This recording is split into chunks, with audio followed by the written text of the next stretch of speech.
We started yesterday talking about this section and roots and radical expressions, and the one thing I want to go over again is this key concept right in the middle of the page, and that is this.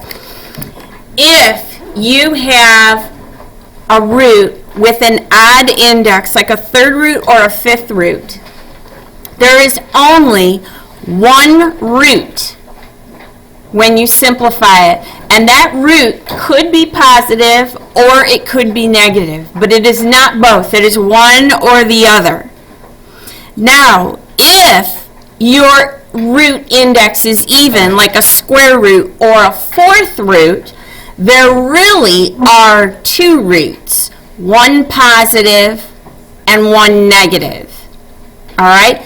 Now, today we're going to talk about both a little bit, but we're going to get to the point where we're not going to worry about the negative one and just use the positive one. It's just easier to deal with.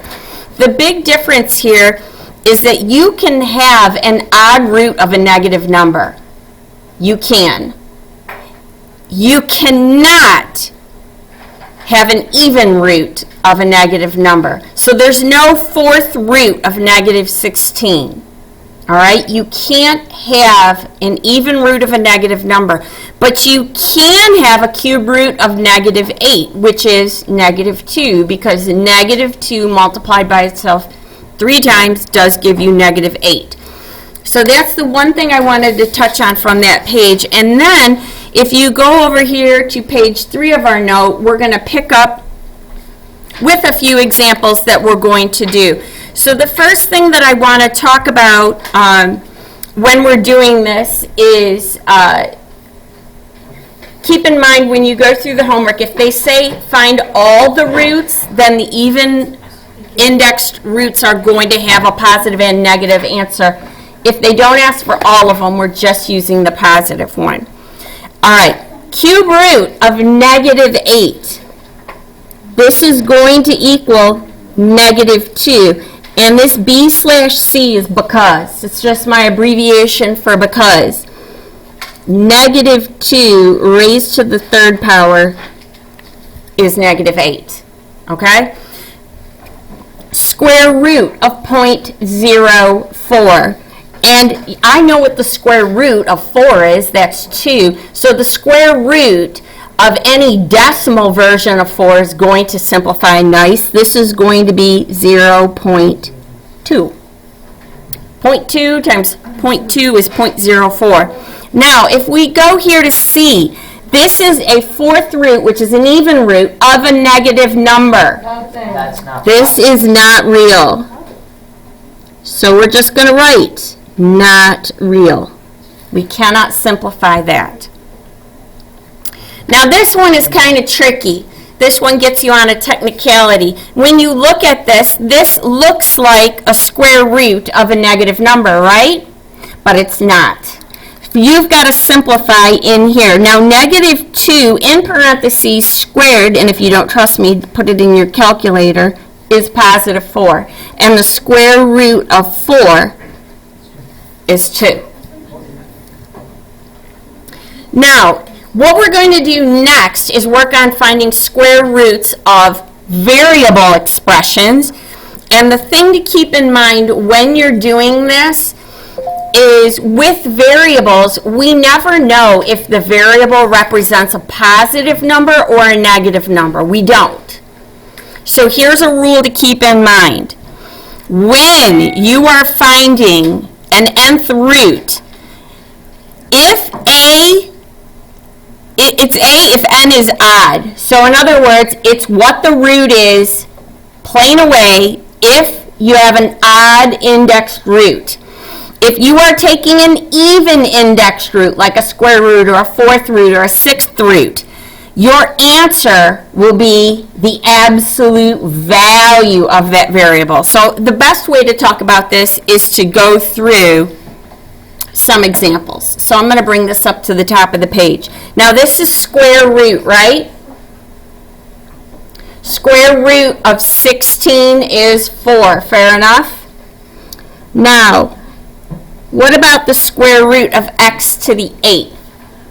2 to the 3rd. X squared and then square root X to the fourth. And here's why.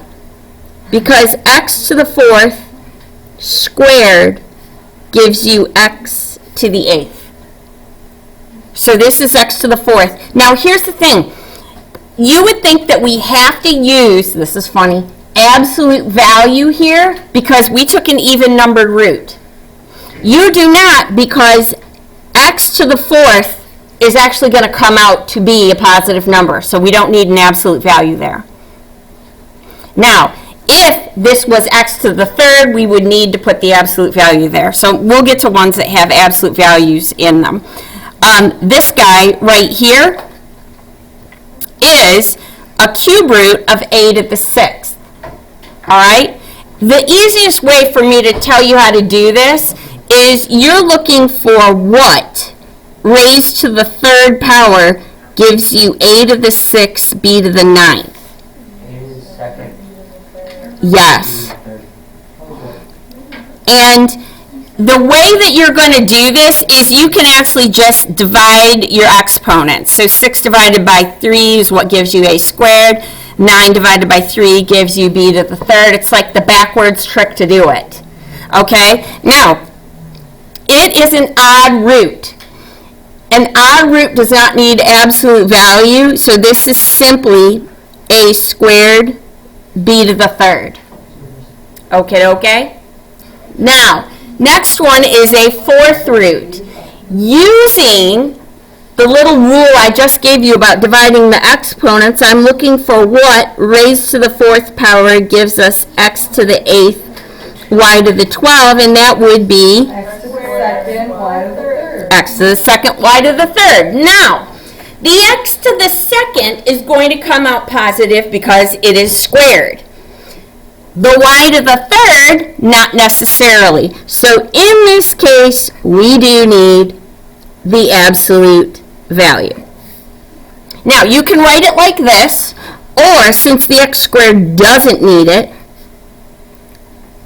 you can do it like this. Either way. The y to the third will, because it's not necessarily going to come out positive, and it needs to. And it needs to because y is just... Because fourth roots, even numbered roots, you need to get them to a positive simplification. Oh, it's just if they don't know. No, we always know.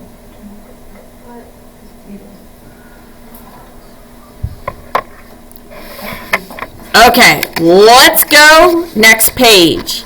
At this point, I'm actually going to take a break. That makes sense.